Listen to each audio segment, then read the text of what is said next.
And Madam Speaker, they are moving forward. By working together and making smart strategic investments, the province is helping to create good jobs and growing Nova Scotia's economy. Madam Speaker, in 2013-14 budget for economic and rural development and tourism is approximately $130 million. This is a decrease of $57 million over the 2012-2013 departmental budget. This decrease is primarily due to a $44 million reduction in the Nova Scotia Jobs Fund. These one-time funds were invested in strengthening the forestry industry last year, helping to support thousands of jobs and help grow the economy in rural Nova Scotia. The department has also found administrative and efficiency savings and streamlined processes to better support small businesses in Nova Scotia. Madam Chair, as you can see, a great deal has been accomplished over the past year, and there is much to look forward to. Nova Scotians have plenty to be optimistic about. This budget will help us advance along the path forged through jobs here, a path that has seen businesses become more innovative, businesses become more productive, and businesses become more competitive. A path that is cutting red tape and helping small businesses more easily access programs and services that will help them hire, innovate, and grow. A path that is helping us make the most of the unprecedented opportunities that are in front of us. We will continue to give young people better access to skills and training programs so they can make the most of the opportunities that are coming our way. Madam Chair, we will continue to make smart, strategic investments in businesses that are committed to creating good jobs here in Nova Scotia. Nova Scotia is starting to turn the corner, and we will keep that progress moving forward. Thank you, Madam Chair, and I'm certainly happy to take any and all questions. Thank you. Recognize the honourable member for Glace Bay. Thank you, Madam Chair, and I thank the Minister for those opening comments and appreciate the fact that he left lots of time for us to just have some conversations about this year's fiscal budget and what the direction of the department is. I would also like to thank all staff who are here from ERDT, of course, Simone, and the other representatives in the gallery today. ERDT, of course, NSBI and Novacor, the Secretariat, the RENs who are doing great work on the ground in respective communities. You know, certainly there are points where we disagree and things that we challenge, and I'm certainly comfortable in the positions what we've taken and I've taken on particular investments, and with all due respect, I know that those individuals who support those decisions are doing it for the right reasons, and we're trying to grow the economy. So certainly will be a respectful exchange and a respectful conversation about the direction of the RDT. So I do thank those staff members and those individuals for being here today. I just want to open up, and the minister talked about the reduction in the budget, and with a lot of that, the $46 million being allocated for the forestry strategy that was last year. I just will quickly, before we get into some of the line by line, I want to ask a few questions about the forestry sector and some of those allocations. So my first question, were the monies provided for the forestry sector in 2011-12, are they entirely allocated, or they're elements of this year's budget that will continue to go to some of the forestry investments?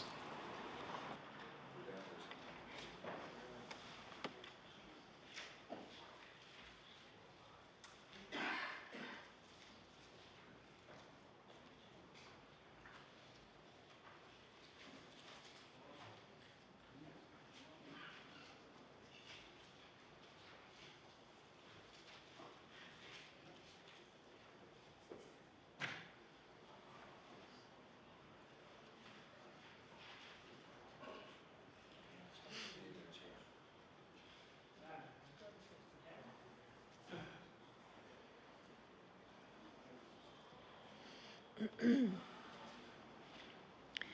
Honourable Minister of Economic, Rural Development and Tourism. Thank you, Madam Chair. Madam Chair, the bulk of those reductions in the forestry sector has gone. There still will be some smaller amounts that will come out in the week and in the year ahead. The Honourable Member for Glace Bay. Thank you, Madam Chair. Can the minister explain the 23 million envelope that was provided to Resolute? Can the minister explain in what part of the budget from last year or carry over to this year those $23 million will be coming from or came from?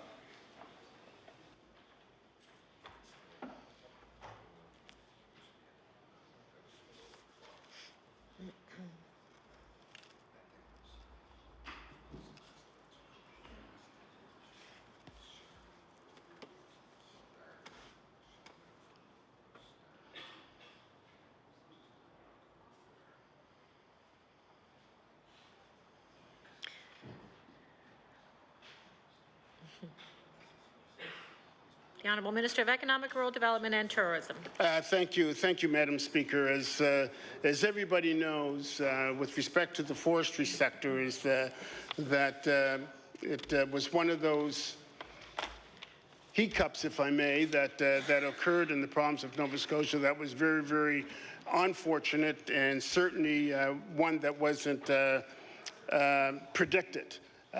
By the time we became aware of what was going on, what was truly going on in the forestry sector, we knew that certainly in the case of all of the companies and organizations associated with the forestry sector, that we would have to make some investments. We've made some investments in all of them, but maybe to different degrees. Certainly in Bowater, as we all know now, Bowater is no more. We are now turning Bowater with the innovative help of Innovacor playing the lead. We're turning the Bowater site into a centre of excellence.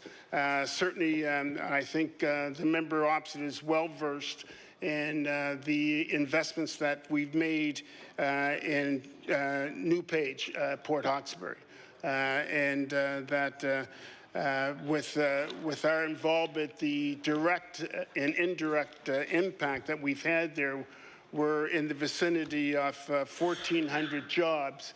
And all indications to date thus far is that New Page, Port Hawkesbury New Page, have been quite positive. $23 million was under the line of Bowater, but that $23 million, as I'm sure the member is well aware, the Bowater transaction didn't move forward.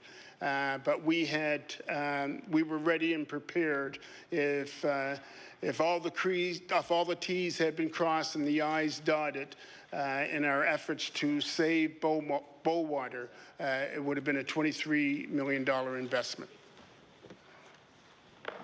The Honourable Member for Glace Bay. Thank you. And just for clarity, was the 23 million actually applied to and provided to Resolute? And if so, what was the details of that funding? The Honourable Minister of Economic, Rural Development and Tourism. Thank you, Madam Chair.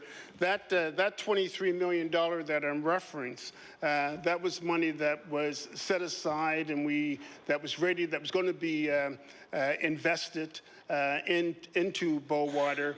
All of that money has been returned to the government coffers. It wasn't money that was spent.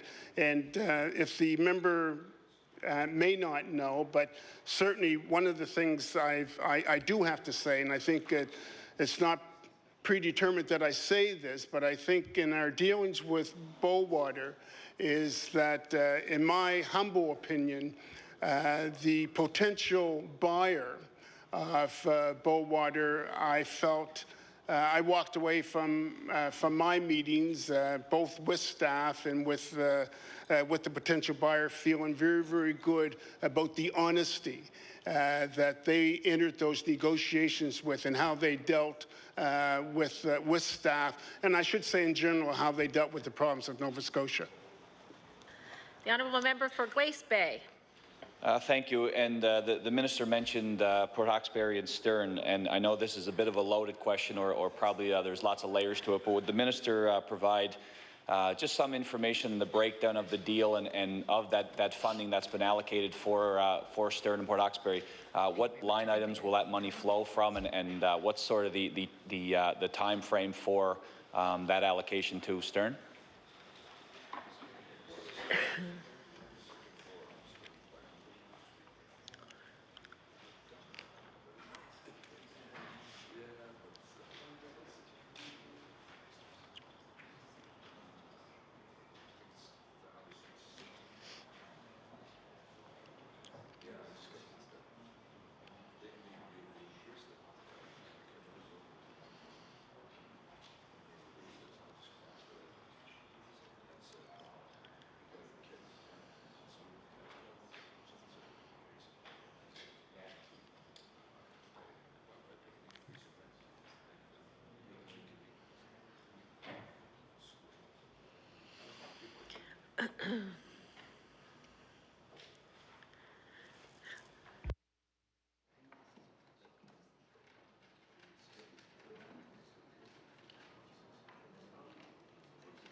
The Honourable Minister of Economic, Rural Development and Tourism. Thank you, Madam Chair. Most of the money that went into the New Page Port Hawkesbury came from the Forestry Infrastructure Fund, and that's administered through through our Nova Scotia Jobs Fund. And I don't know if the member opposite want some detail on the value of that investment, but one of the things that we always take into consideration that's part of the equation when we make determinations. There are a number of things, and certainly I must add, and I'm sure that the member opposite is also aware that when we were making the investments in the forestry sector, it seemed like it was a moving object. There were many moving parts of it, and there were some days when we felt pretty good, and then there were other days that were pretty sad days that we were feeling the brunt off, and we didn't necessarily share all the information with taxpayers and certainly with the media. But I've got to say the forestry team that was put together by government, like all government employees, they were long hours. There were all-nighters that were pulled, and when we finally did do the deal with New Page, with Port Hawkesbury New Page, if you remember, within things kind of shifted even within the last 12 hours. It was one of those deals that was on again, off again, and then on again. And I think that came as a result of good, diligent work on behalf of the province by the staff. Part of that money that's gone forward in the forestry sector, of course, there's training money involved in that mix. There is a forgivable loan. Excuse me. There is a forgivable loan. There's also involves a line of credit. Line of credit, if I recall, is 40 million, and if I'm wrong, staff will certainly correct me, and we'll let the member be aware of that.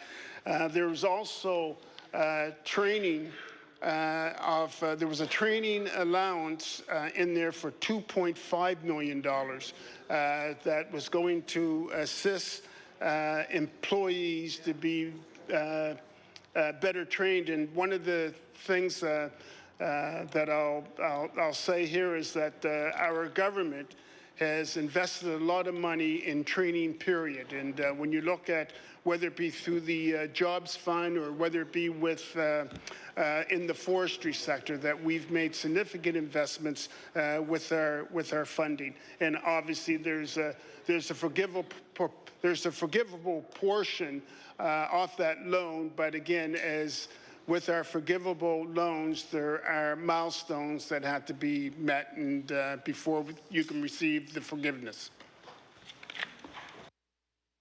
The honourable member for Glace Bay.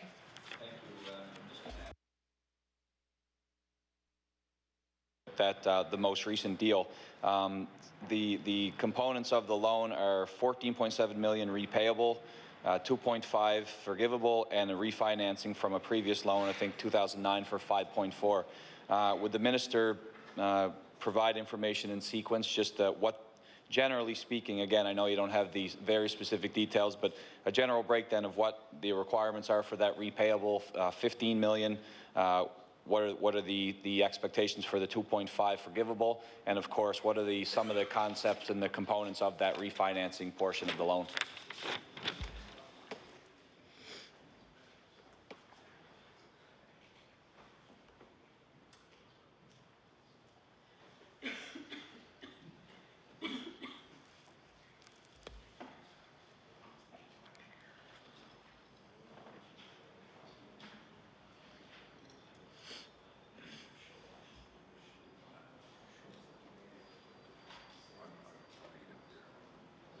The Honourable Minister of Economic and Rural Development and Tourism. Thank you, Madam Chair.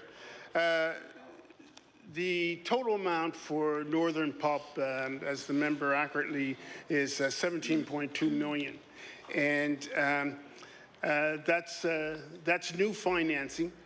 That includes in there $14.7 million, which is a repayable loan, and the $2.5 million, which is a forgivable loan. Forgiveness is contingent on a couple of things. Contingent on, one, installation of new equipment, two, that the Northern has to reach certain numbers, and both numbers with respect not only just wage, but also employment numbers. So they have certain targets that they have to meet before they receive for any type of forgiveness. We've also agreed to refinance $5.4 million, which is also a repayable loan. Love you, Jeff. The honourable member for Glace Bay. Thank you. Thank you, Deputy Premier. Could the minister break down, and I honestly don't, I really don't know how this works from a public dollar perspective and how we refinance these things. What does it mean when you refinance to the tune of $5 million from an existing loan? What does that look like? What are the, is it a percentage, or is it an interest rate? How does that breakdown work, if you wouldn't mind? The Honourable Minister of Economic and Rural Development and Tourism. Yeah, you know, when we make our assessments and we do our analysis, even before we get into the objective of paybacks and whether or not we're going to do a loan, whether it be Northern with any other company, especially in our department when we're talking about millions and millions of taxpayers' money, is we do a very, very thorough analysis, and it's certainly vetted through many members of staff, and they provide me with analysis on the number of jobs it's going to impact, what it means to the economy of that certain area, whether it's rural Nova Scotia, the impact it has on that community, the impact it's going to have on the rest of the province. And we are very thorough on doing the analysis, both with direct employment and indirect jobs. The money that the member is referring to, and if we just are joined by Jeff Larson, who is one of our experts, but and Jeff will correct me if I'm wrong, but that $5 million that you're referencing, that was paid back, and then a new loan was worked out, and I think that was a loan that was from 2008 or 2009, and 2009, I see staff nodding their head. So, and then we work out a payment schedule and how the loan's going to be repaid. But again, before we do any of that, a thorough analysis is done about the whole situation, and we move on from there. The honourable member for Glace Bay. So just for clarity, then we'll move on. Is this a, so this has nothing, obviously has nothing to do with the ability to repay. This is a loan that's closed out just for simplicity. So there's the existing loan from 2009, and then with this new sort of investment, that you want that off the books, so to speak. So you clear that out, and then you're working with one loan via Northern Pulp?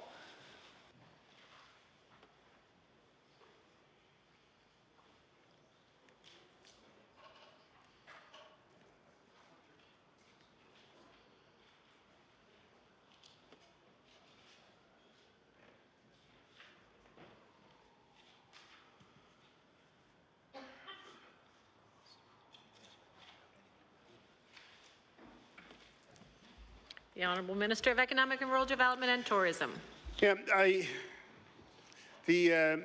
appreciate the questions that the member is asking, and I want to make sure that we all have a clear understanding of all of the some of the intimate details before we move forward on something. Now, first of all, there were a couple of hundred jobs that were impacted with respect to Northern, on whether or not they were going to exist or not exist.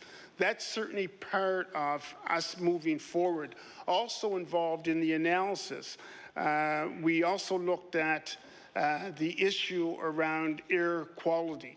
That I think everyone that's familiar with Pictou County and with Northern, that there was an air quality issue that's existed there for many, many years. And certainly I've been now involved in government for 7 years, and I can say this to the member, that those air quality issues certainly were long existed before I got involved in politics on the provincial level.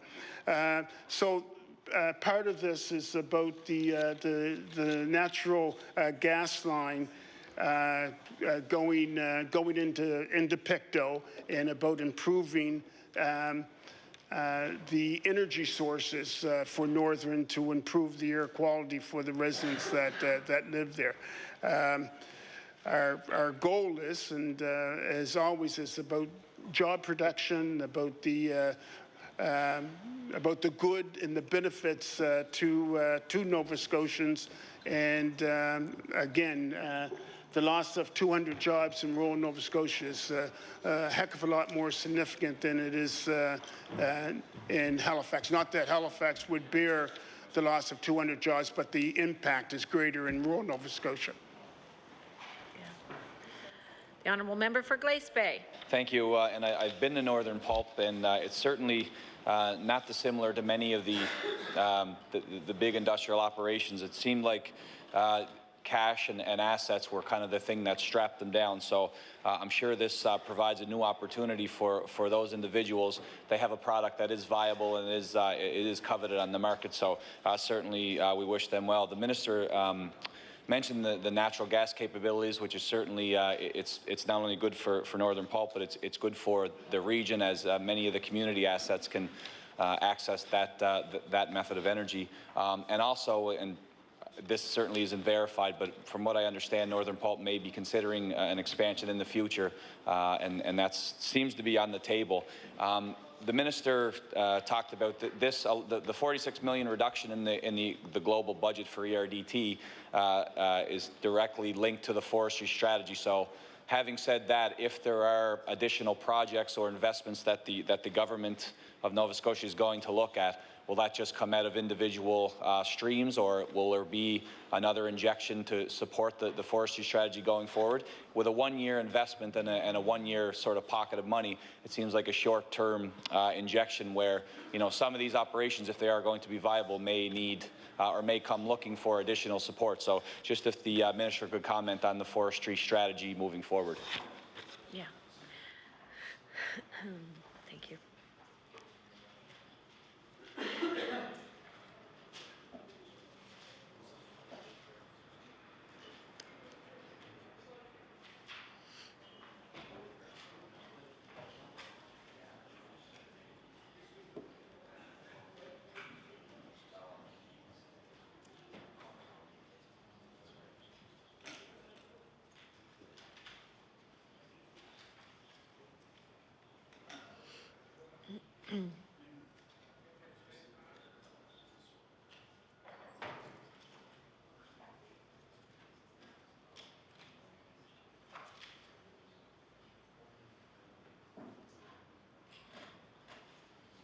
The Honourable Minister of Economic and Rural Development and Tourism. Thank you, Madam Chair, and I thank the member for that question. And I'm going to try to be as brief as I can, but also give some detail about the forestry sector that maybe sometimes the general population may not take into consideration when they consider. And we talk about the forestry sector is one of the things that oftentimes we forget about, we don't take into consideration, are the associated jobs that are involved in the forestry sector. And it's more than just logging. It's more than just cutting down a tree. It's more than just hauling trees to the mill. It's about stumpage. It's about trucking. It's about all. There's some. It's all about those direct and indirect jobs, and we know that probably in the forestry sector alone, I mean, we're talking probably well over 2,000 jobs that are associated with the forestry sector, counting direct and indirect employment. The supply chain is one that we can overlook, and it has. And for the forestry sector, for the supply chain, the greatest impact, again, is going to be in rural Nova Scotia. And we certainly can't lose sight of that. So for those over 2,000 jobs, you know, the investments and the return that the province would get on one would be payroll. And I'm going to take more of a calculated guess here. We're probably looking at $15 million alone in payroll from those over 2,000 jobs. And when I talk about $15 million payroll, I'm not including Port Hawkesbury New Page. That's just Northern Construction. And also, we had to take in consideration that of those over 2,000 jobs, that $15 million, some of that is going to go towards tax revenue, which gives us that added money that we need for infrastructure money and for all those expenses we have that come from the public purse to make life better for Nova Scotians. The Honourable Member for Glace Bay. Thank you, Madam Chair. I'm going to switch gears now a bit from some of the files. We'll come back to some of those major investments in a bit, but I just want to spend a little bit of time looking at some of the line items in the budget. So if I could draw your attention, for the Minister and staff, to page 6.3 under Senior Management. I just want to take a look at the first line item that stands out is communications. Communications is over budget for estimate the forecast by about 65%, give or take, 150 grand, and it seems like a pretty big blip.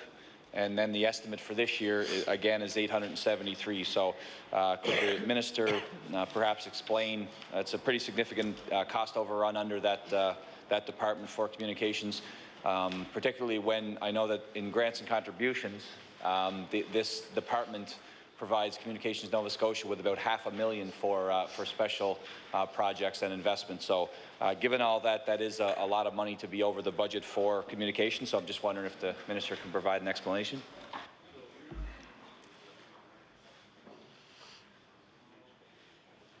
The Honourable Minister of Economic and Rural Development and Tourism. Thank you, Madam Chair. And again, a very important question, and I'm only too happy to answer this one, because the communications department at ERDT is in close proximity to the Minister's office, and I spend a lot of time with them just because of the activity that goes through the department. So we had the expenditure, and why that has been increased is that we've increased some programs. We've added programs to the department, and one of the things that we want to make sure, we want to ensure when we add programs at ERDT, is that we want to make sure that the general population, that the public and that business community know what it is that we have to offer. So we had the Jobs Here campaign. One of the things, if I may elaborate a little bit, and you might have heard me talk about this during question period or during other presentations, is that it's been my humble opinion that in the past, governments may have been good at implementing new initiatives, but I think that one of the things that I've traditionally criticized governments of the past of doing is not letting the public become more aware of what was out there for them. And I often reference the offshore industry, and then even when the offshore became onshore. When we got involved in offshore many years ago, what I recall very vividly is that we had to recruit from outside of the province, and then when the offshore came onshore, I think we found ourselves in the same boat. So what we wanted to do, and what we did do, is we wanted to make sure that Nova Scotians were aware of the Jobs Here strategy, what opportunities were going to lie ahead as far as what programs and initiatives that we were offering through our department. So that did bump things up a little bit for us from a communications perspective. The Honourable Member for Glace Bay. Can the Minister provide a breakdown of what, for under that communications line item, can the Minister provide a breakdown of the marketing mix for that line item? Is it television commercials? Is it pamphlets, radio ads, those types of things? And if possible, that of that $150,000 over budget, can there be a specific link to what that amount of dollars were spent on?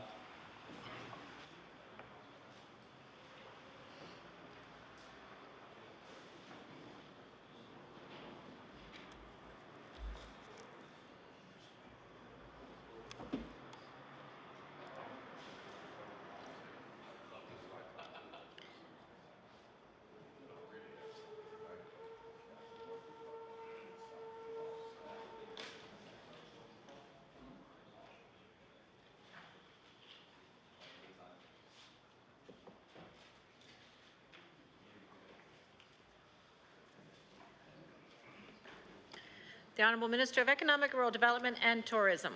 Thank you, Madam Chair. We did under that campaign, we did a lot of advertising. We did a lot of ads. Again, the Jobs Here strategy was part of it. Is letting folks know, letting the general population, letting the public know what is available, and giving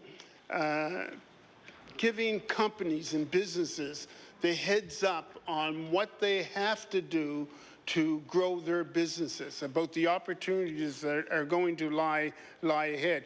The member opposite is asking for, I think, probably more specific, more intimate detail than that. And if he's looking for the amounts of money that were spent on whether it be television ads, print media, etc., what I can say, staff is here.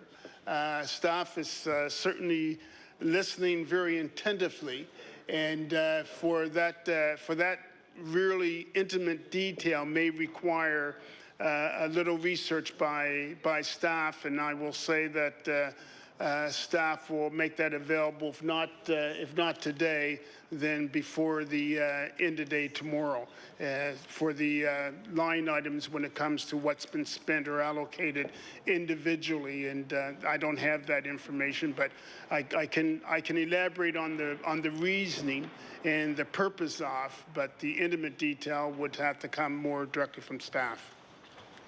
The Honourable Member for Glace Bay. If that's at all possible, could the minister provide, and the staff that he's referring to, could they provide a breakdown of what, how many staff are associated directly with communications? So how many positions under ERDT are responsible for that? As well, what's produced in terms of information and ad copy and the like, is that produced in-house, or would that be something that's contracted out? So I guess a breakdown of the job descriptions generally for those who work under communications with ERDT.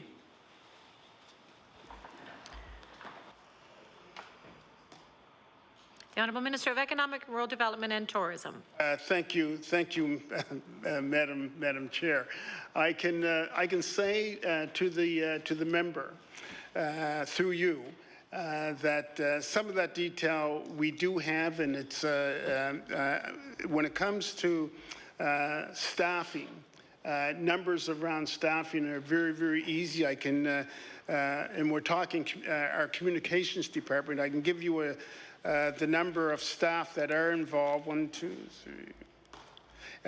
There's a staff list of seven employees that work in our communications section.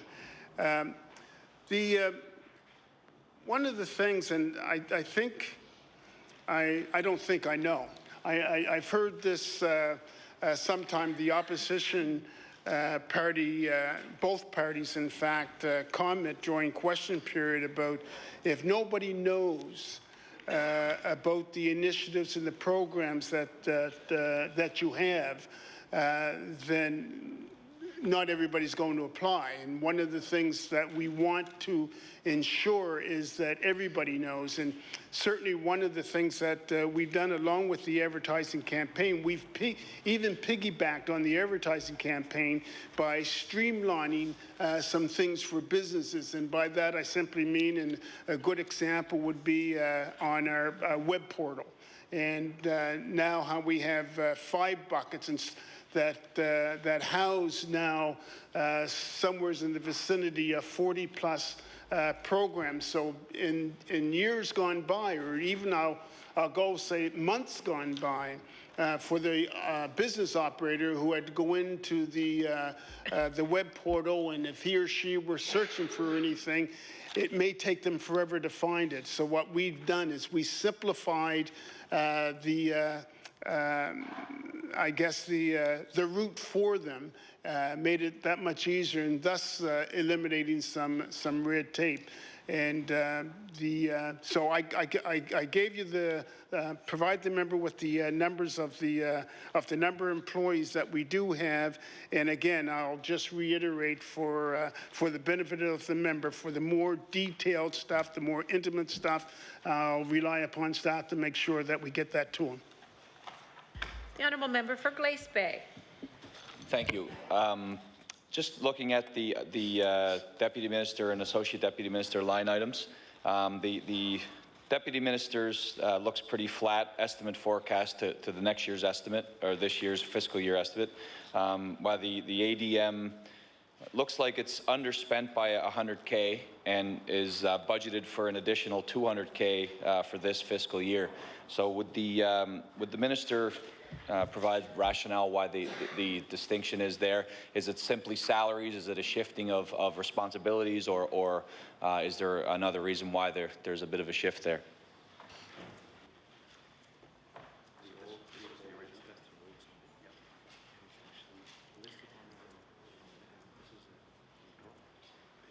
The Honourable Minister of Economic, Rural Development and Tourism.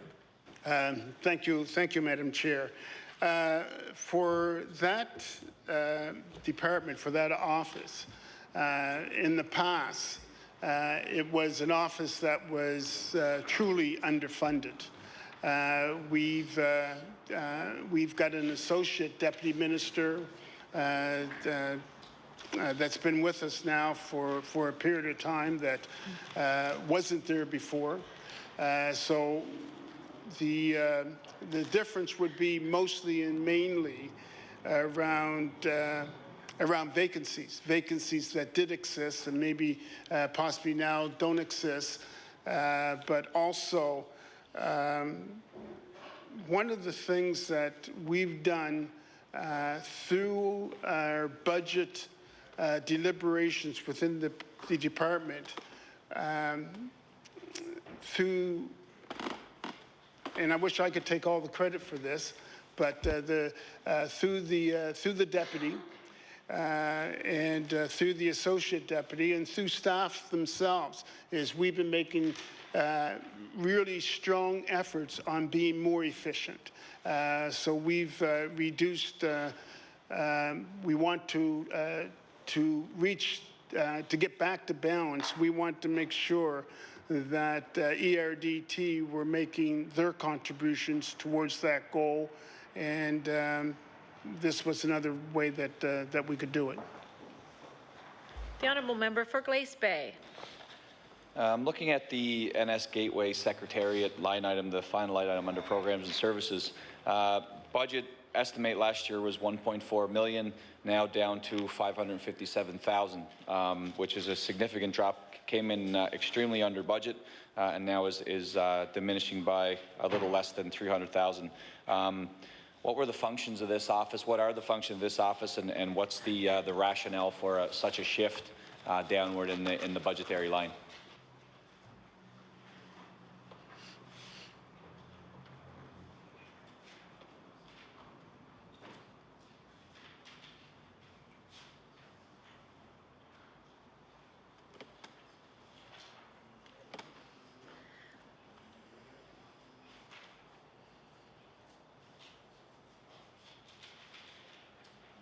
The Honourable Minister of Economic, Rural Development and Tourism. Thank you, Madam Chair. The Nova Scotia Gateway Secretariat, we've had vacancies there that we haven't filled. We've repositioned the initiative towards the jobs fund. So we made some strategic changes within the alignment of the Secretariat. We still feel that we can function at a very, very efficient and effective high level to achieve the goals of the organization. And we've again, it's around efforts on our part, on the part of ERD, to around efficiencies and still maintain a high level of effectiveness, and in many cases become more effective and deal directly with things. We recognize and we know, and I as minister, that the Gateway Initiative is an important part of our move forward strategy. The Gateway Initiative is an important part as we look at trade, and the member, I'm sure, is aware that the Canada-European negotiations have been ongoing, and I don't know how much I can say about that without jinxing it, but because I'm reluctant to say they're near completion, because I've been hearing near completion for a number of months now, so I don't want to, they're getting close to being completed. So the Gateway Secretariat, as Canada moves towards completing and signing off on that agreement, the Gateway Secretariat will play a very pivotal role, not only now, but certainly into the future of Nova Scotia. The Gateway Secretariat is very instrumental. As one of the things that I've said, and I'll reiterate very, very briefly now, is that in the big picture, and I wouldn't want anyone to misinterpret this, but in the big picture, in the global picture, Nova Scotia, we're a very, very small place. And I've been fortunate, I guess, to travel to many parts of the world as the Minister of Economic and Rural Development and Tourism. And one of the things that I have found out is that when you mention Nova Scotia, a lot of places around the world don't know where it is. You mentioned Canada, they're all right. You can talk about Toronto, Montreal, and they'll have the idea that while these are places in Canada, there are many places when we put up the banner Nova Scotia misinterpreted as another city. They don't know that it's a province of Nova Scotia. So the Gateway is very, very instrumental in making sure that that word of not only where we are, but who we are gets out there, along, of course, with our tourism sector and all those other things. One of the things that I have found out, and I think I probably already knew this, so I'll rephrase this, it's been reinforced in my mind, and how well, even though people may not know exactly where we are, but how well when we get out there and how well we can compete and lead in the global community. And for those that do know us, that we are greatly respected. The honourable member for Glace Bay. Thank you, Madam Chair. And just to get some clarification on the NS Gateway, and listening to the minister, and I naturally don't have the intimate understanding of the Gateway Secretariat and how it functions and those things specifically that it does to support those endeavors that the minister mentioned. However, the budget drop from the last year's estimate to this year's, what the estimate will look like, is just above a third. So I certainly take the minister at his word that there are important initiatives and they do great things all over the globe, and the functions that are provided are certainly worthwhile. So I guess in light of that, how is it that the budget is reduced by a third, and that that line, that sector, that sub-department, if you will, is still required or expected to perform the same functions as 1/3 of the money? Now, if it's sunsetting and it's moving into a different direction, or if it's becoming part of a bigger piece of the ERDT puzzle, then that's one thing. But just if things are remaining the same and it's being dropped to almost a third of the budget, what was estimated last year, then it seems like there are things being reduced. So what are the reductions that account for this drop in the budgetary line? Is it staff? Is it programs? Is it travel? What would account for such a significant drop? The Honourable Minister of Economic, Rural Development and Tourism. Thank you, Madam Chair. And I'll elaborate just a little bit. that what we've done with the Gateway is in our efforts, back to balance efforts, we certainly streamlined things. One of the things that we did when I talk about streamlined is that we moved four positions, and by moving those 4 positions, that didn't make us any less effective. As a matter of fact, I think it worked in the opposite way. We become more effective, more streamlined, and we also the difference is made up. I would include in that there have been some administrative savings in there as well. So there's been the member opposite through you, Madam Chair, mentioned a number of things, and I would say probably all those things that he mentioned, with the administrative savings, with condensing the number of positions, moving those positions to other units, that mostly all the things that you mentioned make up part of those savings that we've experienced in our efforts to get back to balance.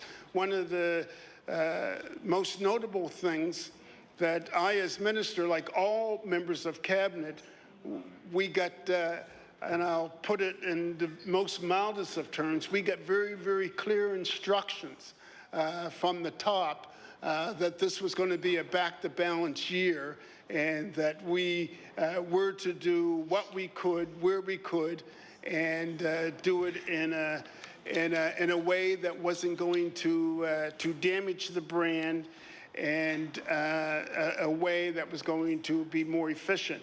We have now, and he was here earlier, we have the MIPO, also our major initiatives, which is taking over some of that, to some degree, responsibilities of the Gateway. Gateway, also when I look at the Halifax International Stanfield Airport, and we made an investment there in the runway, and that was through, again, through the lead on that would have been Gateway. So Gateway is a vital part of our go forward, and even when it comes to attracting new companies or new initiatives to the province of Nova Scotia, is we rely heavily upon Gateway. Gateway works very well interlocked with NSB, Nova Scotia Business Inc., which of course is our flagship of that organization, that are the ones that are out there championing Nova Scotia all over the world. You heard me say earlier about how small in the global picture Nova Scotia is. Well, it's with the help of Gateway, with NSBI, of companies like LED roadway lighting, companies that are out there doing business with the global community, because you can't find anybody better in the world to do business with than Nova Scotians, and it's through all those efforts. It's a combined effort that's finally going to put us on the map. So when you go to Mumbai, India, no one's going to be asking you in the years ahead where Nova Scotia is. So that when you go to China, that somebody's not asking, oh, Nova Scotia, I never heard of it. Explain to me where Nova Scotia is, because these are our future business. The future business of Nova Scotia is going to be in China. It's going to be in Brazil. It's going to be, we often, too often, Nova Scotians and think of doing business with New Brunswick and with Prince Edward Island, Newfoundland, with the rest of Canada. Well, you know what? Those business links are important, but the real business and the real competition that we have is in the global community, and I trust that sometime before estimates is over, and I'm going to anticipate a question that the member's going to ask is probably you're going to, at some point in time, ask me about those relationships and what we're doing to build on those relationships so that Nova Scotia can become more known. The honourable member for Glace Bay. Thank you. So in terms of specific staff members, how many were there under the Secretariat 12 months ago, so during the 12-13 fiscal year, versus what the budget is indicating will be the number of staff for this year moving forward?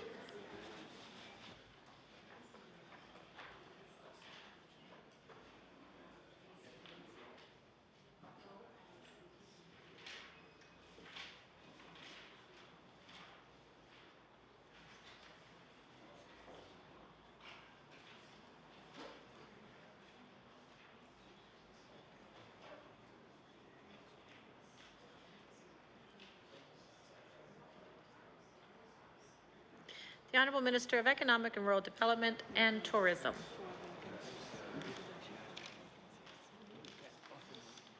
Remind them that once we move to Mexico, at least they're saying a bit less effort. Maybe. We're still working on gateway issues, but they're working more closely with trade. Honourable Minister. Thank you, Madam Chair. I was all ready, and then somebody passed me something. 12 months ago, there were 9, I want to make sure I word this right, there were 9 designated spaces for staff at Gateway, 9.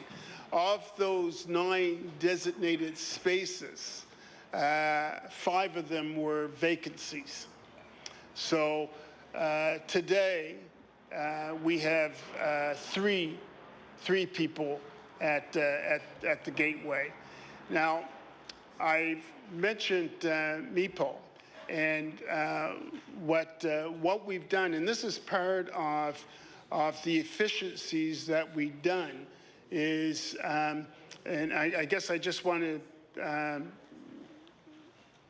speak again to the collective cooperation that we see within ERDT with an SBI, with MIPO, with Gateway, so that we don't do any duplication, or there's no, we don't do things 3 times, but we are more efficient now because of the interlocking exchange and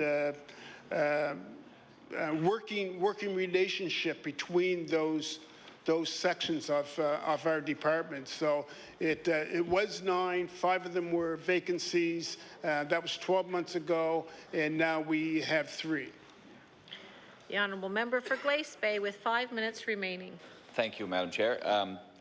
I will use my final question under senior management on 6.3 with in relation to some of what the minister just stated, and it's involving the FTEs and the number of designated staff. And I'll only ask this once for fear of duplication, that we could do this basically through all the lines, so we'll figure it out now.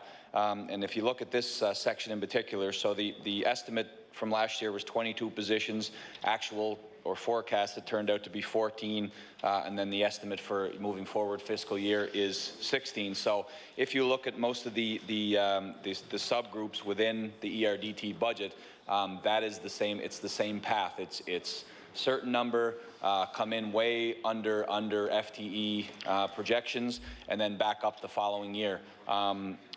So basically, if you looked at this without having a feel for what departmental budgets operate in terms of staff, it would look like there was 8 positions that were unfilled, essentially. So why does this take place? Is this a budgetary maneuver, if you will, to create space for staff? What is the purpose of being so under projection in terms of staff, and then it always sort of rebounds for the next estimated year? And again, I'm just asking this because that is the pattern of the FTEs, and it's just nice to have that clarity as we continue with the line by line. The Honourable Minister of Economic, Rural Development and Tourism.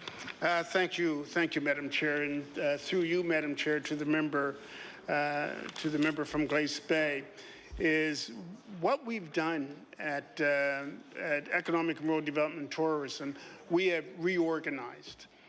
We have reorganized to create greater efficiencies within the department. Also, with that reorganization, we have moved, there were vacancies. We certainly have moved some out. Part of that reorganization became necessary under the Jobs Here strategy, and I know the member from Glace Bay has heard me talk about the Jobs Here strategy a number of times, and before estimates is over, you'll probably hear me mention it a number of more times.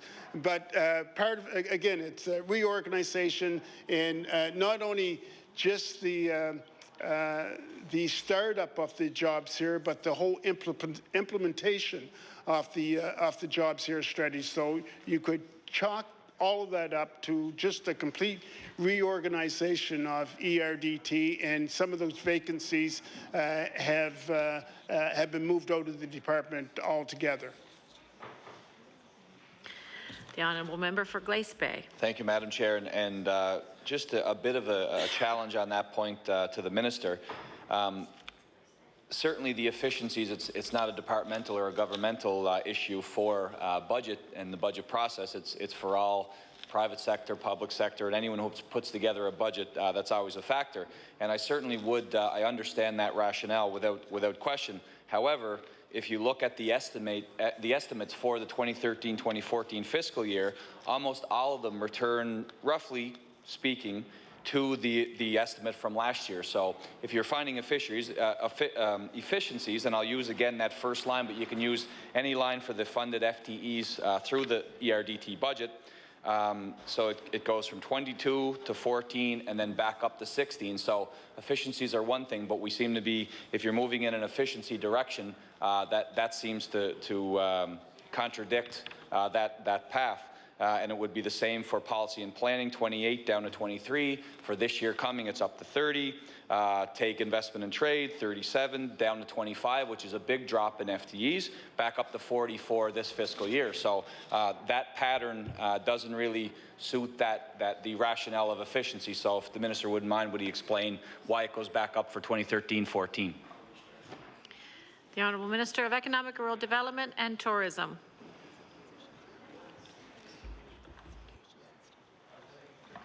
Yeah. Thank you, Madam Chair. And you know, I can explain this so that it makes sense. Is that and when you look at 12-13, the 22, and then when you look at 13-14, the 16, that certainly indicates the reduction. And the member is pointing out the 13.9. That was 12-13. Well, there were vacancies in that 12-13. That 12-13. I'm sorry, the 12-13 year, which accounts for the lowness. When we talk about the reduction, and we were on our way to the back to balance.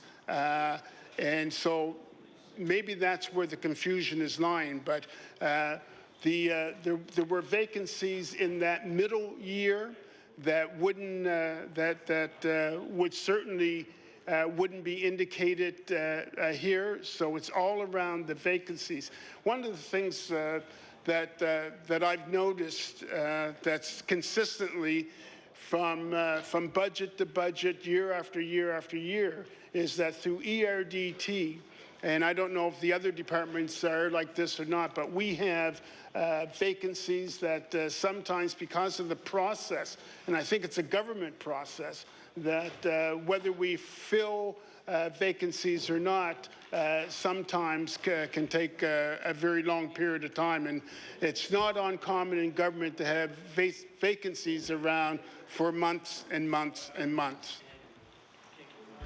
The time allotted for the official opposition questioning has elapsed. I will now recognize the honourable member for Cape Breton North. Thank you, Madam Chair. If you guys need a short break, I'm okay with that. If you need a recharge for a second. If not, I can continue on. Okay. I guess I'll start off with the question that the Honourable Member from Glace just finished off with.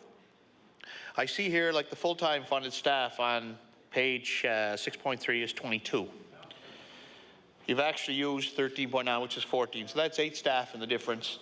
Next year, you're forecasting that you're going to need 16 staff, which is a decrease of 4 from last year, but an increase of 3 or 4 from, or 2, I should say, 2.5 from actual what was used this year. So I guess my question is, if you used only 14 staff this year, did the job in the department get done effectively?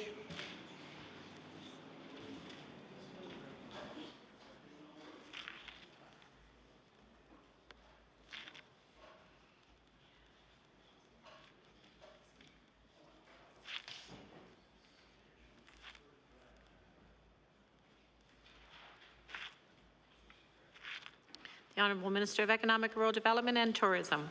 Thank you, Madam Chair. And I've got to take pause here just for a minute, if I may. And the pause is about staff, and the member through you is asking how effective we were. And I've got to say, and I'll go on record as saying this, is that if there's any ministers listening, they may disagree, but I know I'm the luckiest minister in government. And I say that because even with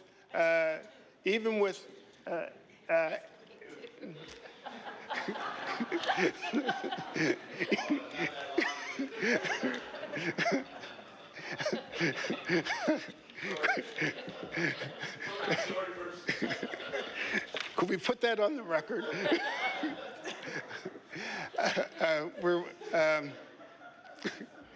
Even with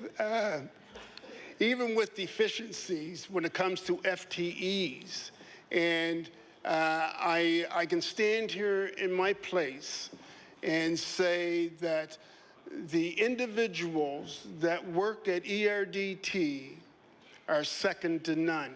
They do whatever has to be done to get the job done. And that sometimes means working extended hours, not complaining, when I do my walkabouts around ERDT, and I know I can practically call everyone by name. They're happy to be there.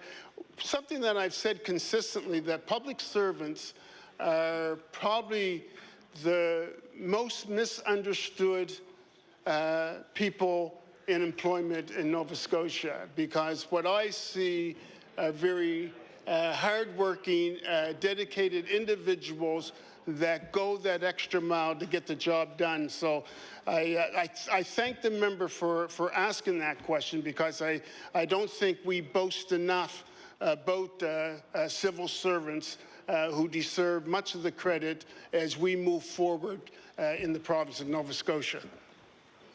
Honourable Member for Cape Breton North. Madam Chair, and I appreciate that answer, Mr. Minister, and I do understand how hard civil servants work. I know in a previous life we had the same problem if somebody was off. But I guess my biggest question is, if they did the job with 14 last year, and they did the job well and effectively, and I like that, that's great, I appreciate that, so why do we need 2 more for next year to do the job again?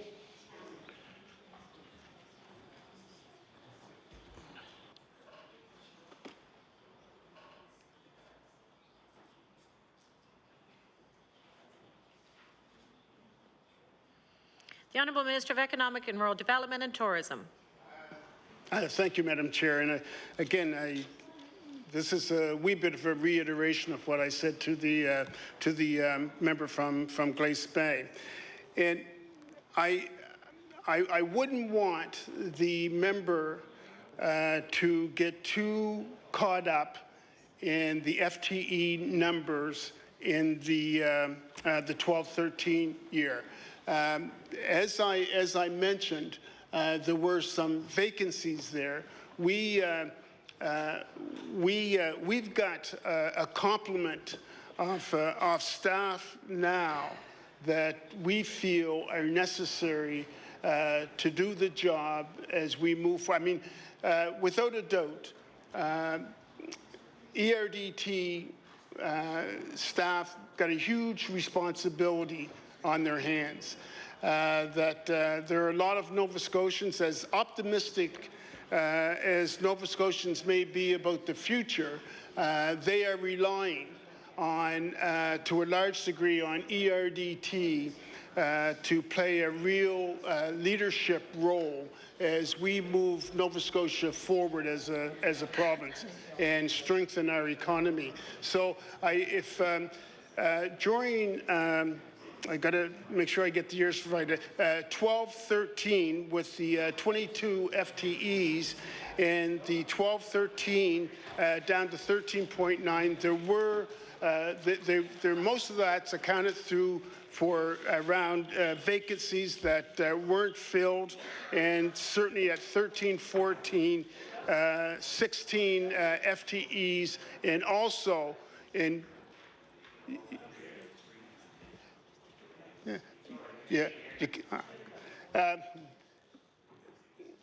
Also, is that better? Also,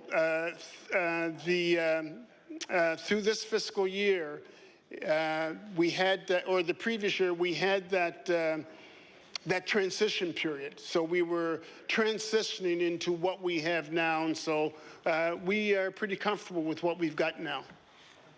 Thank you. Before recognizing the honourable member, I'm going to remind members of the committee that to keep the chatter down a little bit, it is becoming a little more difficult to hear.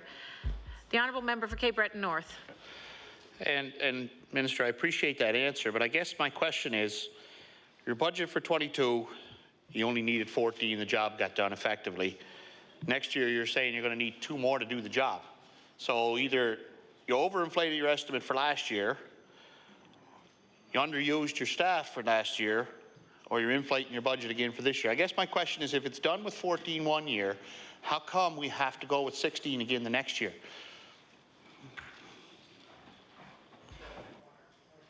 The Honourable Minister of Economic, Rural Development and Tourism. Yeah, thank you, Madam Chair. Well, Madam Chair, my response, my answer is basically the same. We did move, I think, with 4 positions. 4 positions were moved out during that 12-13 year, and again, through the great work of staff. When I go to Treasury Board, sometimes it's hat in hand, but I've got to demonstrate to Treasury Board, I've got to justify the budget. And when Treasury Board asks me for reductions, a back-to-balance year, then it's also incumbent upon me to do what I can and my colleagues within the department to make sure that we make our contribution to that goal. And simply put, the 13.9 FTEs and 12-13, we did it. Those were the vacancies, and also where some individuals had been moved out of the department. And again, my response is the same. It was through the dedication and the hard work of good public servants. The honourable member for Cape Breton North. Maybe I could rephrase the question a little different. How did you go to Treasury Board and justify needing 2 more when you did the job with 2 last year?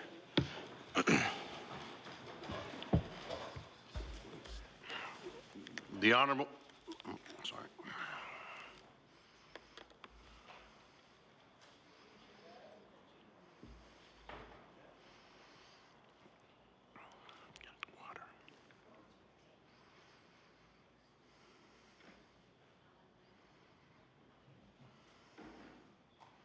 The Honourable the Minister of Economic and Rural Development and Tourism.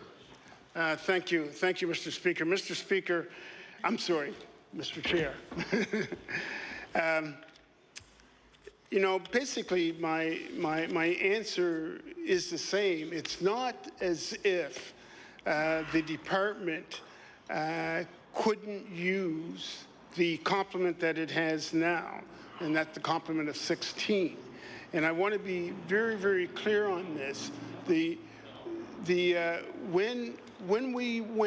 I went to Treasury Board, if the staff at 13.9 had kept at the pace that they were currently at, that 13.9, I think we would have had more vacancies, and the question would have been that 13.9 could have been 12, it could have been 11. The way the pressures that we're building on staff in order for us to put forward an agenda as prosperous and as bold and as innovative as what we've got under the Jobs Here strategy, the complement that we have now with FTEs is the complement that we need to do the job without unnecessarily burning out our staff at ERDT or putting or making them work those extended hours every day that some of them have gone through in previous years. It's I don't know what I can say or that's okay. Thank you. The Honourable the Member for Cape Breton North.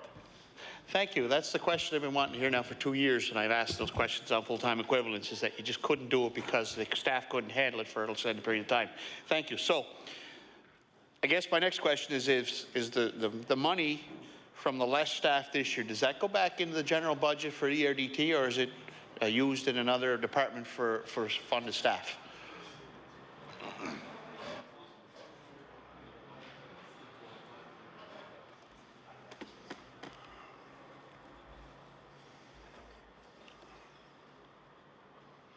The Honourable the Minister of Economic and Rural Development and Tourism. Thank you, Mr. Chair. The savings that we experience as a result of that is those savings are used in a couple of ways. One, they would contribute to our efforts to get the contribution that we had to make to government to get back to balance. Some of those savings we could have transferred to other areas. So there's no, I can't say that there's one particular area that it went to, but certainly the overall riding factor for the department, first and foremost, was getting back to balance. We understood, I understood, how important it was for us to get back to balance. I understood because it was impressed on me, certainly at every cabinet meeting, every time cabinet got together, at every meeting that I went to Treasury Board, regardless of what I was going for, there was an emphasis that was certainly placed on all of us, and certainly that I felt. Probably other ministers probably felt the same obligation that I did, but number one priority for our government was to get back to balance for this fiscal year, and I was happy that we were able, ERDT, to make a contribution to that goal. The Honourable the Member for Cape Breton North. Thank you for that answer. I'm going to go a little bit now, change gears a little bit if it's okay, and I'm going to go into the line-by-line budget estimates, and I'll give you the page number where I'm getting the questions from, just to make it a little easier to look it up. On page 6.4, under Regional Planning and Development, the 13-14 estimate is $5 million, or 50% over the 12-13 estimate and the 12-13 forecast. I wonder if you can tell me why there was such a large increase in that line item.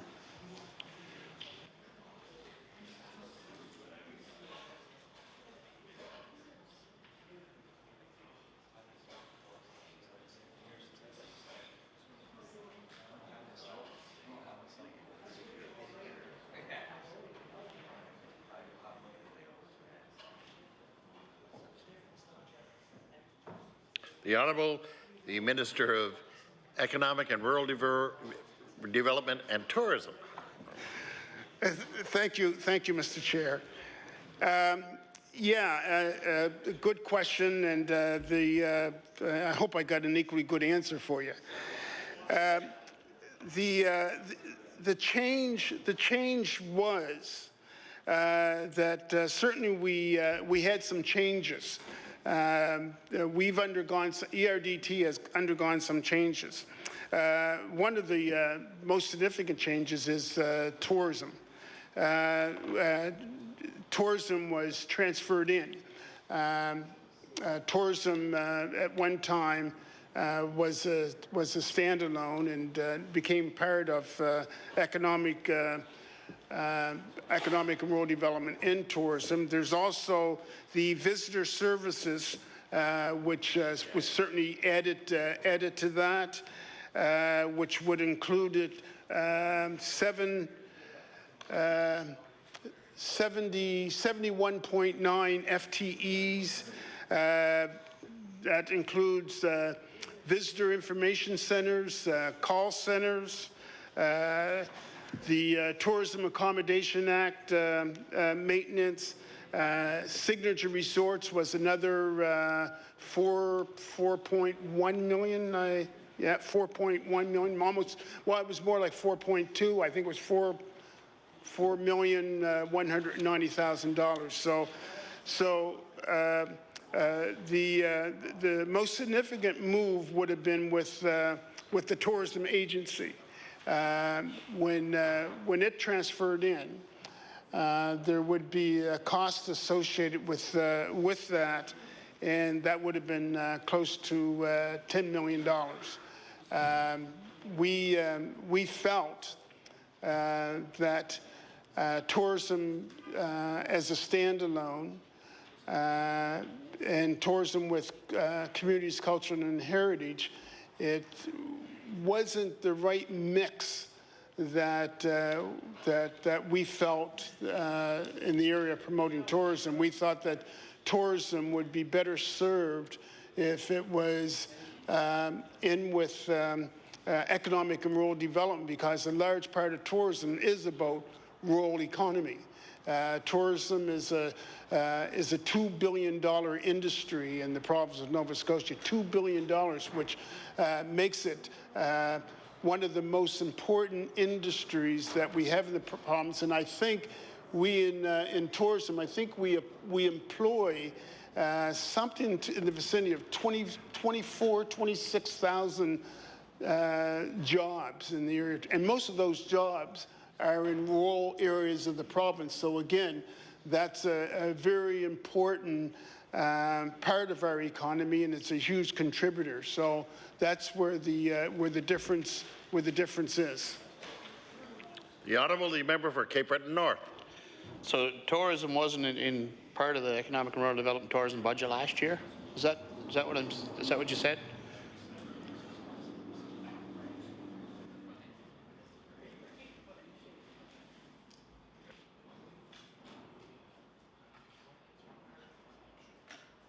The Honourable, the Minister of Economic and Rural Development and Tourism. Yeah, what we've done, and I think the member may be aware of, the member from Cape Breton North, is the Nova Scotia Tourism Agency. That's completely new. That's come under our watch. And with that has come some expenses. So in order for us to do that, certainly there was a cost associated with it. We've done a number of things now where we think that that the Nova Scotia Tourism Agency, part of it. And I know if the member from West Hants was here, he'd probably have a smile on his face as we are transferring the agency to Windsor. Not the entire agency, but the largest bulk. So the Nova Scotia Tourism Agency is a new identity. It's a new brand.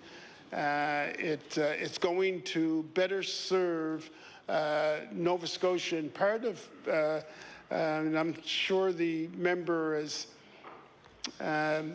probably heard me respond during question period, although I don't think we've gotten a whole lot of questions around the agency relocating to Windsor, and I think maybe that's because the member from Hants West is a member of your party, and I think he was at the announcement, and I don't think anyone could have wiped the smile off his face that day. As many people know that Windsor has come under some hardships like other communities in rural Nova Scotia, so anything to assist. So Nova Scotia Tourism Agency is the biggest reason. The Honourable, the member for Cape Breton North. The staff increase on that same line item went from 32 to 96.7. Can you explain to me why there's such a large increase there?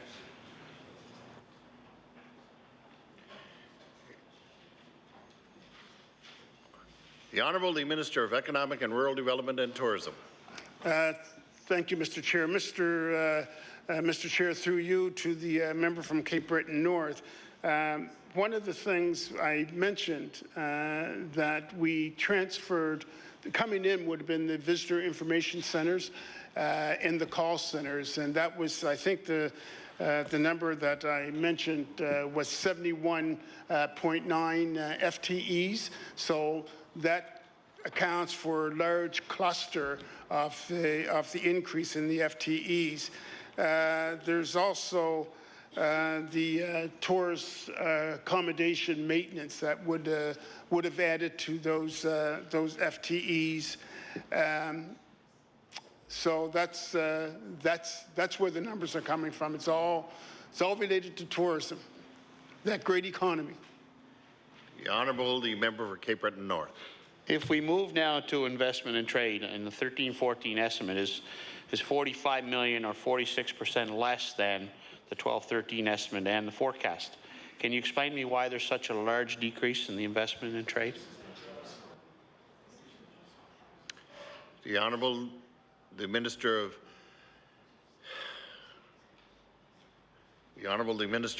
Economic and Rural Development and Tourism.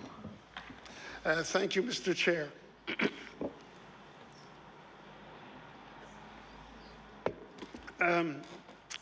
To the member from Cape Breton North, through you, Mr. Chair, most of that money, 44 million, actually 44.4 and some change, was through the Nova Scotia Jobs Fund that went into the one-time into the forestry sector. That we recognized how valuable the forestry sector was to the economy in Nova Scotia, especially here in Nova Scotia in the rural economy. We made those investments that in Northern alone, the jobs that would be impacted, the direct and indirect jobs, were in the vicinity of 2,000 jobs. That meant payroll of $15 million, which translates as well into more tax revenue for the province of Nova Scotia, not to mention those other benefits that the loss of those jobs would have impacted the grocery store, the car dealerships, the whole supply chain.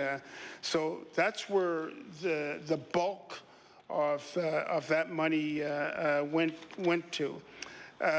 There were some investments that we made. PIP, the Productivity Investment Program. And forgive me if I use acronyms every now and then, and just don't hesitate to, I'll try not to do them, but certainly the productivity and investment was another one. It was an investment that we made, that we've had in the vicinity of literally, I think the number is something like 10,000 employees that have benefit from that, and 400 Nova Scotia companies, and most of those companies that have benefit from the PIP initiative, the majority of them are small to medium-sized business owners. So those are the kind of investments that we've made that will account for the difference. The Honourable, the member for Cape Breton North. Thank you, Minister. You say $44 million was put into the forestry section, and I heard you tell the Minister, the Honourable Member from Glace Bay earlier, that all that forestry money wasn't used. Can you tell me why that forestry money wouldn't have been used? Because I know a lot of it was used in training while we were dealing with the Stora or DuPage or Stern incident, and I heard from a few of my constituents that the money we used for training, but when they applied for the training, they said the money was already used up for training, but then we say here that it hasn't been used. Can you explain that to me, please?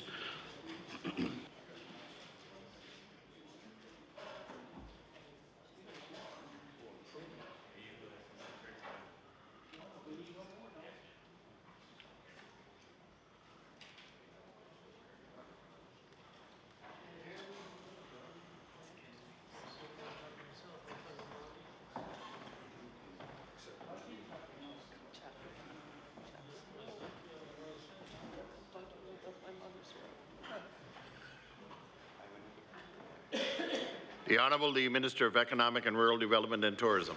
Thank you, Mr. Chair. Yeah, I do recall the previous hour talking about the forestry sector and mentioning some monies that did come back. And one of the things that the member from the Liberal Party asked me, and we were talking about, was when I was referring to some of the money that wasn't used, we were talking about Bowater, and the question that was asked, if that money had been, all that money had been returned, and my response was it had all been returned because that transaction with Bowater didn't go through. The $2.5 million which was part of the Port Hawkesbury New Page transaction, which was which was targeted for training. That training that money was allocated to training for Port Hawkesbury New Page employees, so that they could learn and become experts in manning, I shouldn't say manning, impersonating the modern equipment. One of the things that we had to realize, and that I would like all members to realize, and certainly the public, that Port Hawkesbury New Page is the most modern facility in North America, bar none. And we wanted to, and certainly the new owners wanted to make sure that staff were proficient at operating the up-to-date equipment that they had. So anytime we invest in training for employees, we see that as a bonus, and that was part of the agreement. So as the member is aware, when it comes to forestry sector, there was and is a couple of things that were going on, and it seemed like now when I look back at it, when it came to the forestry sector, it seems like it's hard to keep it all straight because it's almost all blending into one now. But there was certainly Northern Pulp, Port Hawkesbury, New Page, and Bowater, and all the money that was at one time designated for Bowater was returned to the province. The Honourable, the member for Cape Breton North. I guess my question was, there was money set aside for the woodcutters when New Page closed to keep a supply of wood available and for training for people who actually worked in the woods. And some people who cut on Crown lands got the money for training and to improve skills to be used in the woods, but the people who were cutting on private land some of them weren't able to access that training or that money that was available. And if the money wasn't used, is that money going to carry over this year? And will those people who didn't get that training at the time be available to get some of that training?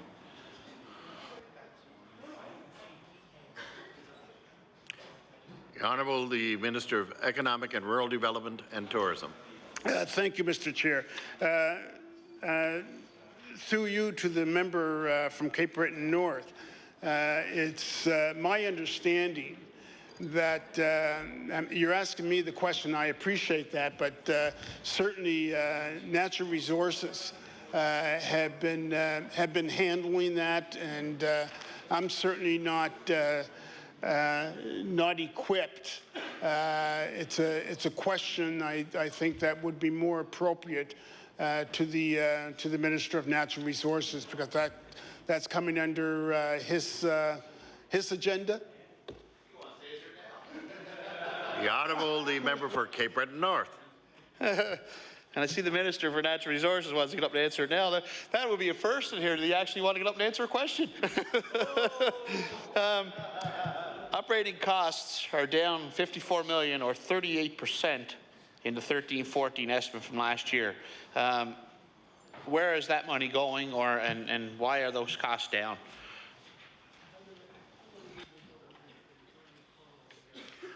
I'm sorry, but I believe the Minister had a problem hearing that question. I wonder if the Honourable member from Cape Breton North would repeat it, please. 6.2, Minister, sorry. Operating costs are down 38%, or about 54 million. Can you explain that decrease for me?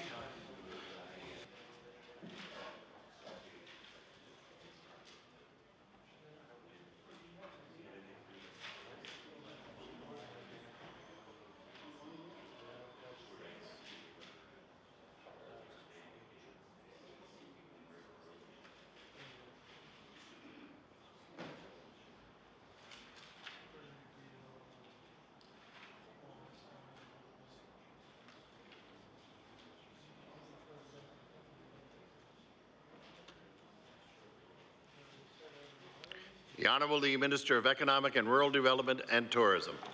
Thank you, Mr. Chair. And through you, Mr. Chair, to the member from Cape Breton North, is, and I'm going to go back to that 44 million, because that's part of that. That's part of that. Also, there was money with respect to Waterfront Development Corporation. There was also the Signature Resorts money that, and also productivity and innovation. And most of that would be around WIPSI, the workplace, WIPSI, there was the Research Foundation, and there was also a little over $1 million with respect to investment and trade. And there were some strategic initiatives which weren't what I guess when we talk about monies, they weren't huge amounts, but certainly they add up. And also under those strategic investments would be things like the Team West and the Nova Scotia Association of Regional Development Authorities, RDAs, and there was the work that we did on the web portal, and I mentioned earlier, and I don't know if it was the member from Cape Breton North, but the work that we did in the web portal of providing more streamlined, better access for eliminating red tape for Nova Scotia businesses. So that accounts for the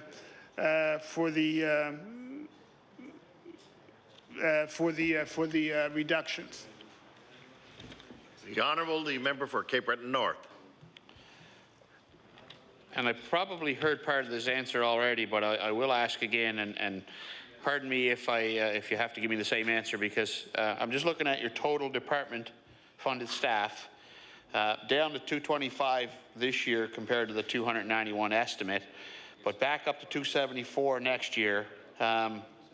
We talked about the number of jobs being less needed this year, I guess almost 40 jobs, and we're going to be increased back up to 274. I guess the question I'm going to ask is that there, on the line above that, it says less funded staff by external agencies. What external agencies would have been funding staff in the ERDT department?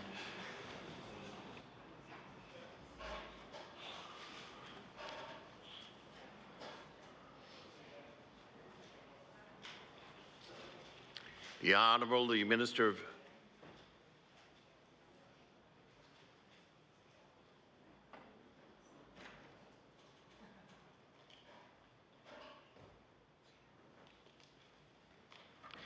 The Honourable, the Minister of Economic and Rural Development and Tourism.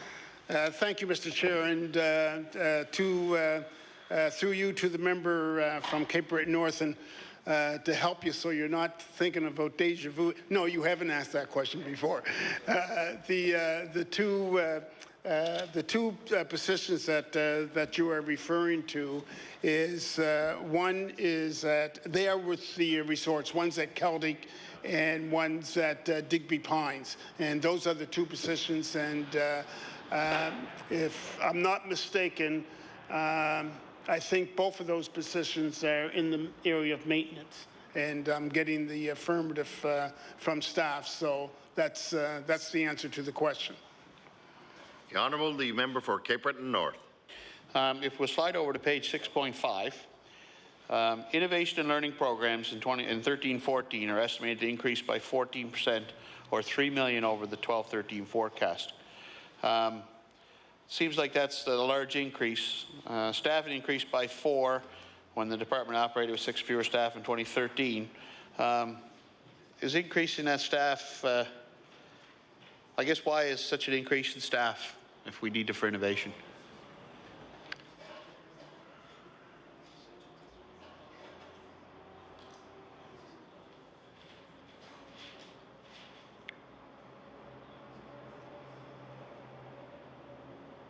The Honourable, the Minister for Economic and Rural Development and Tourism.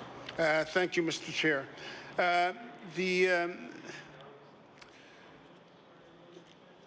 The difference is, and no matter how you cut this, we are still down. And as I explained before, the 12-13 year, there were vacancies that year. It was also a transition year where we were transitioning into what we have now, and maybe I'll just move a little forward, and maybe I might be able to save a little time here for the member, because when you look at the numbers, and I can see where there might be some confusion, and you know, a logical step would be, well, it's gone from 24.5 You were down 18.8, and now you're up to 23.4. And so again, in that middle year where there was a down in the numbers, it was as a result of vacancies, jobs that FTEs that weren't on the payroll. There was a transition period that was taking place within ERDT, and that will account fully for the numbers. What we have at 23 is the complement of FTEs that we deem necessary and appropriate without over maximizing our staff, because in that middle year, when you look at those numbers, and the logical question, well, how did you do it with so few? And I said in the first hour that I'd like to say that I pulled up the slack, but that wouldn't be the truth. It was a result of staff, a dedicated work group at ERDT that are intent on one thing, and that's getting the job done. The Honourable, the member for Cape Breton North, with about 18 minutes left in this round of questions. Thank you, Mr. Speaker. Mr. Chair, sorry. The Nova Scotia Job Fund is $42 million less in 2013-14 versus estimates in the 12-13 forecast. Can you tell me why there'd be such a large decrease this year in the Nova Scotia Jobs Fund? The Honourable, the Minister of Economic and Rural Development and Tourism. Thank you, Mr. Chair. And again, the biggest chunk of that money is the 44, that one-time huge sum of money that we've invested in the forestry sector.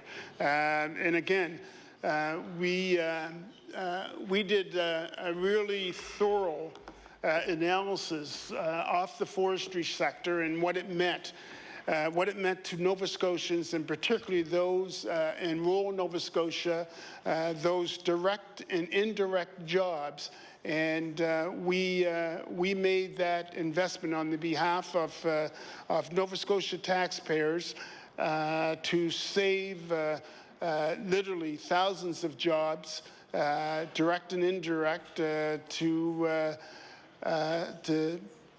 keep that facility up and running, and with an eye towards profitability. And one of the things that we always look at is sustainability. And we know that in rural Nova Scotia, in the forestry sector, as we've experienced, is that we had to come in and be of assistance to the sector in order to save those jobs.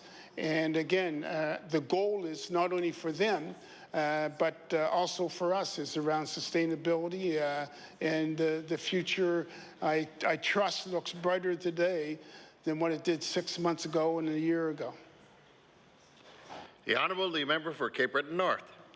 So could I ask the question, if this year the Nova Scotia Jobs Fund won't be able to spend near as much money because the budget now is, like, say, $44 million less. So if we have that kind of a budget this year, I guess we can hope that someone doesn't get in trouble, because we won't be able to use that much. Is that the only budget we'll be able to use for that?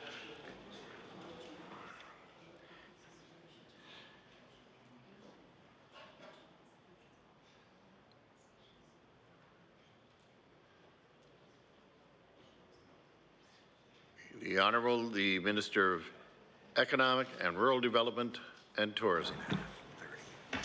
Thank you, Mr. Chair. I guess my immediate response to the question is, I think the member from Cape Breton North and I can agree upon one thing for sure, that let's hope that we don't have crises like we've had in the last couple of years, especially what we've had to deal with in the forestry sector. You know, those things do happen. And sometimes things happen that are beyond anyone's individual control, and it's just the nature of the economy being whatever it is or whatever it was or whatever it's going to be. You know, we do some things. We always hope for the best, but we do things based on good analysis by staff, strategic investments, and we are looking that still in the Jobs Fund, we still have $30 million that will be available for this year. We have PIP, which is going to be another $25 million. You know, there are some things, and I don't think there would be a member in this House that would disagree with me, but there's just some of those things that I guess that you don't like to deal with, but the reality of life. And we've had some of those. We came through very tough times here in Nova Scotia, as other jurisdictions around the world have, and it's been a tough 4 years with everybody working hard. We entered government at a time when we were going through a global recession, the worst recession since the Great Depression. That I think, I'd like to think it's the hard times are over. We got a lot of things to look forward to in the future, and it's a matter of everybody pulling together, and part of it is keeping our fingers crossed as well. The Honourable, the member for Cape Breton North. Under trade and international competitiveness programs, the budget there came in at 17% under budget from last year. Can you explain to me why that happened, or how it happened? The Honourable.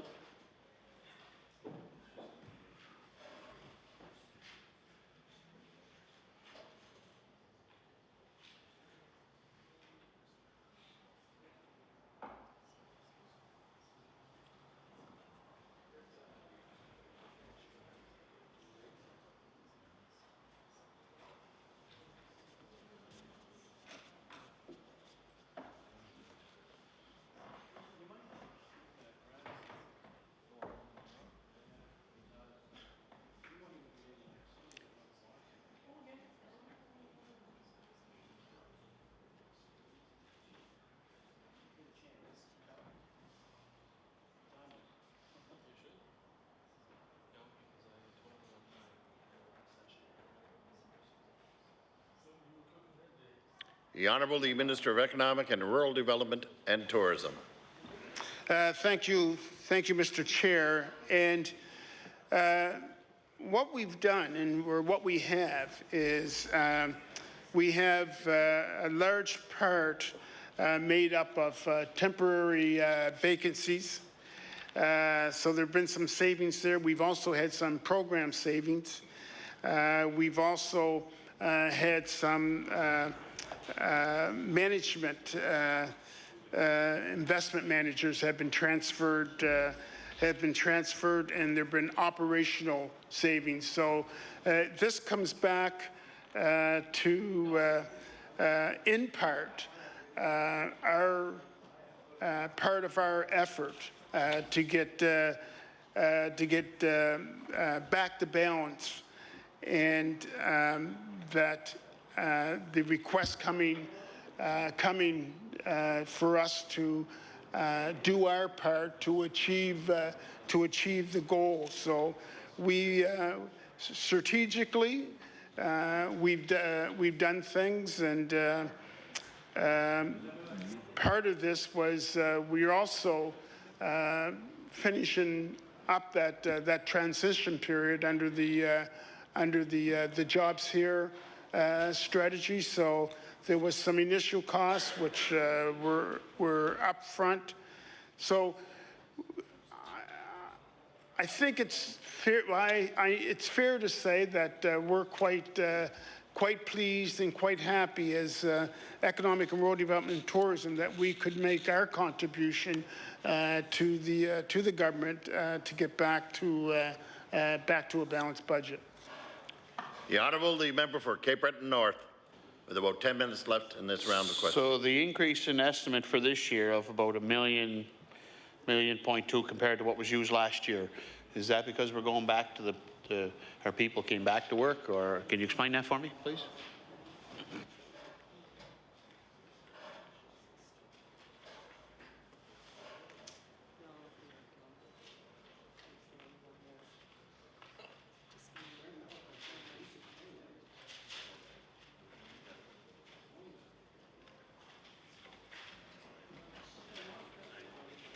The Honourable, the Minister of Economic and Rural Development and Tourism. Thank you, Mr. Chair. And the result is because we have launched and are launching new programs at ERDT, and also filling of some vacancies. So those are the two streams that account for that budget line. The Honourable, the member for Cape Breton North. Under the Major Investment and Project Office, it more than doubled to $736,000 in the forecast versus the estimate. Why so much over budget compared to the last year?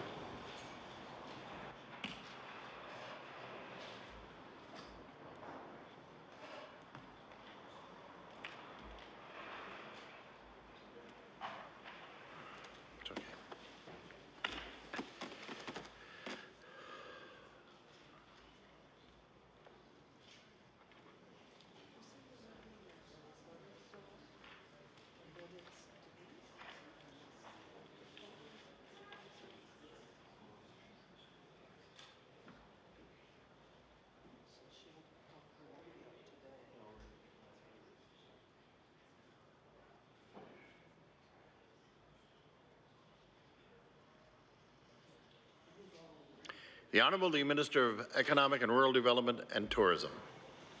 Thank you, Mr. Chair. And in response, the answer to the question is that, again, some new programming, and those new program would be, we now have some programs related to the offshore, and I shouldn't say programming, but initiatives related to the offshore and to the Irving bid. We have to make sure that we've got the individuals in place. So we filled a number of vacancies.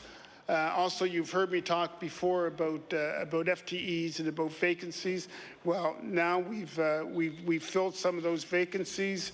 There have been some, as a result, I think there's been four that have been transferred in.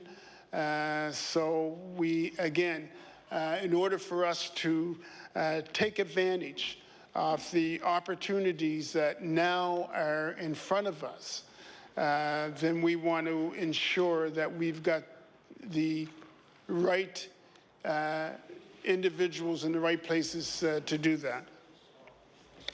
The Honourable, the member for Cape Breton North. So is that why the estimate for this year is up over the actual forecast from last year?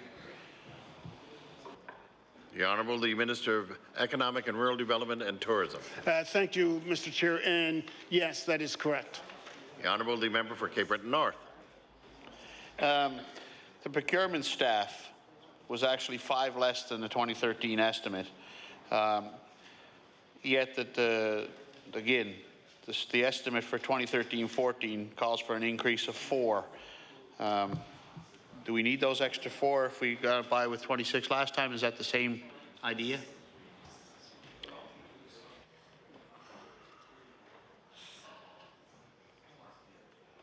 The Honourable, the Minister of Economic and Rural Development and Tourism. Thank you, Mr. Speaker. Mr. Speaker, The answer to that question, I think the member from Cape Breton North will be very pleased with this, is because one of the things that we are doing through procurement is we are modernizing things, and by that I simply mean is that we are being more strategic in how we purchase things as a province, and we're doing it in partnership with other jurisdictions around Atlantic Canada. And also, there are temporary vacancies that are also part of making up that number. The Honourable, the member for Cape Breton North. I guess I'm almost ready to switch over to the tourism side of it, but I guess I'm going to ask a question on the Ships Start Here program. I guess, could I get, and I probably have it already or had it before, but how much money did that program actually cost? And I guess we think it was deemed necessary at the time, but we seem to think it wasn't. But I guess how much money did the Ships Start Here program cost when we ran it last year?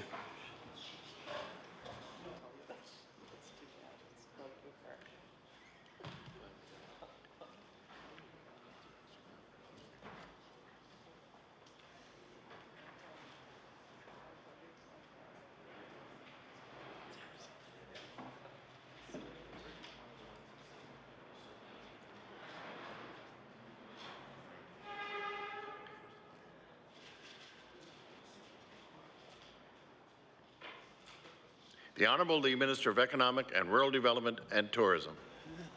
Thank you, Mr. Chair. And Mr. Chair, and I certainly don't want to give out any false information, and especially to the member from Cape Breton North. But I'm going to give you an estimate, but at the same time, even with an estimate, don't hold me to this, because I'm at the same time going to make a request to staff to get me a more accurate figure. But I don't have that in front of me, but if my memory serves me correct, and heaven knows, never depends solely on my memory, but if my memory serves me correctly, the amount that we had set aside for that campaign was somewhere in the vicinity of $300,000. Now, what I will do is I will request that staff get that number, and it's 4 o'clock today, but by sometime tomorrow I'll make sure that you get that accurate number. I think for some reason, I don't know why, but the figure of 316 is coming into my head. And The Honourable, the member for Cape Breton North, with time for a short snapper with 2 minutes left. If we're getting that information, Mr. Minister, I wonder if we could get the breakdown